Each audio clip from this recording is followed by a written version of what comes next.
Hey everyone, I'm King. Welcome back to Kingspade channel. So for the longest time, this one feature had been anticipated by players. At one point, players even wonder if this feature is legit or not, or is it just a wishful thinking. But it is proven actually true. There is such a feature, and it is currently an offered feature by the game to those lucky players who gotten the item to do so, and that is the server transfer feature. So how can you transfer your character to another server if you are thinking to do so, and how is the process? Let's dive deeper in that topic in this video. Right, as of currently, the server transfer feature is not a feature that can be accessible to all players. The game have a limited event going on in the game at the time this video is made. From 16 to 19 of August, players will have a chance of getting a server transfer card drop from killing level 130 and level 140 MVP and mini boss, which include Archangeling, Gioia, RSX0806, Nidhogger's Shadow, Observation, Schedule, Face Worm Queen and Queen Scaraba, or in another word, MVP and mini boss for Juno and Iron Rock map. Now the game had set in such a way that only one transfer card will drop for one main server. Once the card is dropped or once a player got it, it will no longer be dropped again. So how to know if someone in your server had gotten the server transfer card? If the card had not dropped yet, the server transfer card will be shown at the MVP and mini boss list of item drop. If the card had dropped or if a player had got it, the card will not appear at the MVP item list drop. So what you can do, or what you should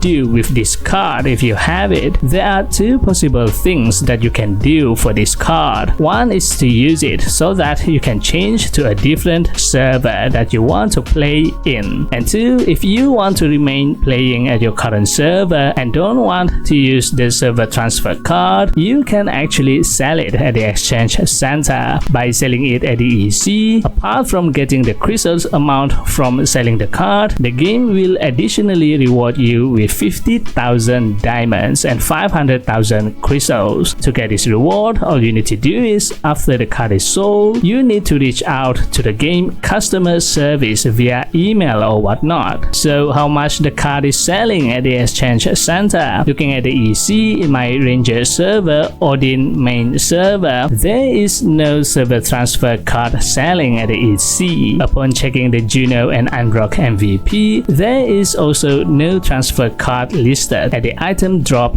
list. It seems like someone had already got the server transfer card but decided not to sell it, maybe to use it instead. In my Tech 1 Hyper Return main server, the server transfer card had been sold to a player at about 600,000 diamonds. That is a lot of diamond, and from this, with this amount of diamond, you can say that this server transfer feature is not for the free-to-play player. This is really expensive. But if you decide to get this card nonetheless, what are the next process you should do, and what are the things that you should be aware of prior to transfer server? The game had prepared a quite detailed info on that, so let's go and have a look. This is the page info regarding the server transfer feature posted in the ROX official website. First of all, you must meet the requirement, the eligibility of your character to use the server transfer feature. The two main requirements are your character must be over base level 60 and below the world level of the target server, and the target server must be over 200 days or about 7 months old server. The other requirements are minor, like you should not list any item in the exchange center. There is no shop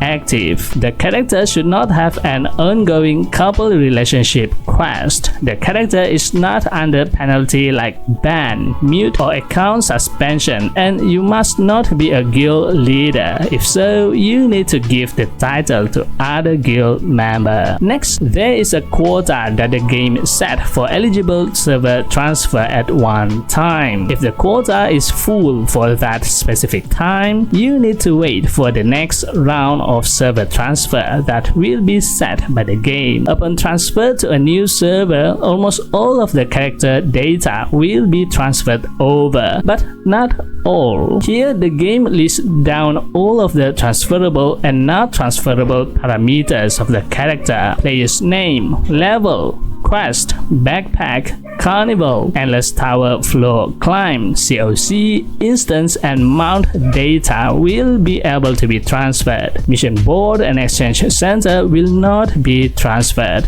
Academy handbook, character skill, equipment, upgrade, card, refine, enchant, wardrobe, character information, start points, and job advancement will be transferred. Mailbox and friend list will be reset. Loadout, crafting, infinite showdown data, emoticon, VIP card, audience blessing, kingdom pass, pet, and life skill will be transferred. On the other hand, academy data, guild, camera gallery, and KVM data will be reset. And lastly, awakening, card bond, reward retrieval, home system, NPC store, and battle achievement will be transferred. But top-up record, limited time event buff, and WOC history will not be transferred. Next, now this is a little bit confusing for me. Players can get the server transfer card from the in-game event, like right now is the MVP drop event, or from the auction. Once the account is verified, they can then pay the required number of cards to initiate the server transfer process. So from this statement, my understanding is that after you got the server transfer card in-game, it seems like you need to additionally pay for the transfer process. I might be mistaken here, but that is what I understand from this sentence. Please comment below if you know if this is the case. Alright, next, once the server transfer is initiated, there will be a 48 hours waiting period countdown, in which during this time, you can withdraw or cancel the server transfer process if you decide that you are not going to go on with the transfer. But by pulling out, you will lose the server transfer card and the payment that you made. It will not be refunded. So yeah, I think there is an additional charges for server transfer. If you still want to go through with the process, the transfer will be automatically processed after the waiting period ends. So you don't have to do anything in that time period. You just have to wait for the 48 hours waiting period. And during the transfer process is quite fast. It only takes about 2 to 4 hours as per stated here. After the transfer process, you should check on your character detail if everything is transferred correctly. If there is a problem on your character, you should then contact the customer service to resolve the problem. So that is the server transfer feature and the process of it. It seems like not all players will have the privilege to use this feature, but I think even if you have the resources to get the server transfer card, I don't think you should, because it is just too expensive, right? What do you think of this server transfer feature? Is it good or is it not? Let me know at the comment below. That's it for this video. This time video shout out goes to... Thank you for always supporting me and this channel. If you like this video, give it a thumbs up and hit the subscribe button. And also don't forget to turn on the notification bell so you will be notified whenever I upload a new video. Thanks for watching and I'll see you on the next video. And as always, happy playing. Bye bye.